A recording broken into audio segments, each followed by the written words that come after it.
Hello FS1, FS2 and any more Pickles children or any other children that are at home at the minute.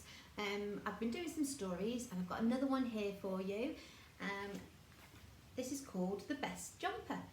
So I thought I'd read this one for you, and like I said, if you want to think of some stories that you like, your favourite ones you'd like me to read to you, just drop a suggestion to school and I'll find it for you and I'll make sure I get it read. Alright, so these are just my ones that I've got, my special ones that I thought you might like. Okay, it was Spindle's birthday. He was very excited as he opened his presents. Finally, there was only one present left. Spindle ripped off the paper to find a mass of colours. It was a jumper, the best jumper he'd ever seen. "Thank you, Grandma," he said, putting it on. "It fits perfectly." After breakfast, Spindle and his sister sailed his new boat on the pond. Spindle's warm, snuggly jumper kept out the chill. Oh, there's his boat there, look. And there's his sister, and they're all sailing their things on the water.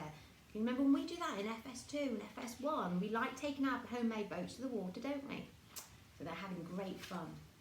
Spindle loved wearing his jumper. He wore it all the time. And even when it was too hot to wear, he always took it with him, just in case. One day, Spindle decided to fly his kite. The kite danced up and down, round and round, just like a leaf. Suddenly, a huge gust of wind blew it up high, and it stuck in the trees. Oh dear, look how high it is up there. I wonder how he's going to get it. Spindle clambered up the branches, but as he stretched out his arm to free the kite, rip, rip, he tore his jumper. Spindle ran indoors. "Mama, there's a hole in my best jumper," he cried. "Don't worry, dear," Mama said as she fetched her sewing box. Mama often insisted on washing Spindle's jumper. It always smelled a bit funny the next day, but it soon got back to normal. As time went by, Spindle found he had to pull really hard to get his jumper on.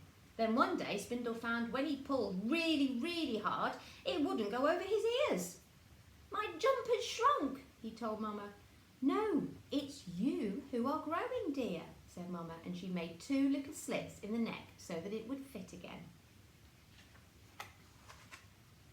One night, when Spindle was staying at Grandma's house, there was a big storm. The thunder crashed and the lightning flashed. Poor Spindle was very scared, but he didn't want to wake Grandma, so he cuddled his jumper instead. Being very, very brave, isn't he? In the morning, Spindle's grandma said, "Spindle dear, that jumper's too small for you." "No, it's not," said Spindle, trying to pull it over his tummy. But he let Grandma add some more material to the bottom and the cuffs. Oh, she's very clever, look. She's making some more to make it a little bit bigger. When Grandma next came to visit, she bought Spindle a big parcel. It was another jumper. When Spindle put it on, he found that the sleeves were too long, the neck was too big, and the waist was a little too large. "You can grow into this one," said Grandma, smiling. "It's lovely, thank you," said Spindle, kissing his grandma. "It's almost as nice as my best jumper." When Spindle went out to play, he wore his new jumper, but he took his best jumper, just in case. That evening, when Spindle was asleep, Grandma was very busy with his old jumper. The next day, Grandma had another surprise for Spindle. She held up a brightly coloured toy. It was a rabbit.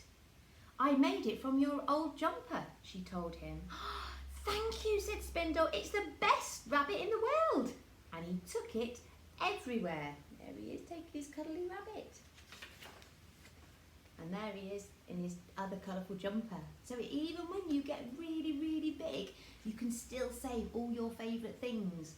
So Miss Harris says, "I've even got things from when I was little that I can't get rid of because they are your best things and they are your favourite things. And it doesn't matter because you can still save them, or we could turn them into something else." wonder what you've got at home that you could turn into something else. You're very, very clever at building and making. So I know that if you could use some things around your house that maybe you don't need anymore, even it's toilet rolls, boxes, recycling things, maybe you could create me something extra special that we could take a picture and put it on our website. So think about what you've got that you don't use anymore and see how could you change that. Okay, I'll be excited to see. Look after yourself, take care. Miss Harris sending more big squishes, and I will see you very soon, I promise. Bye bye.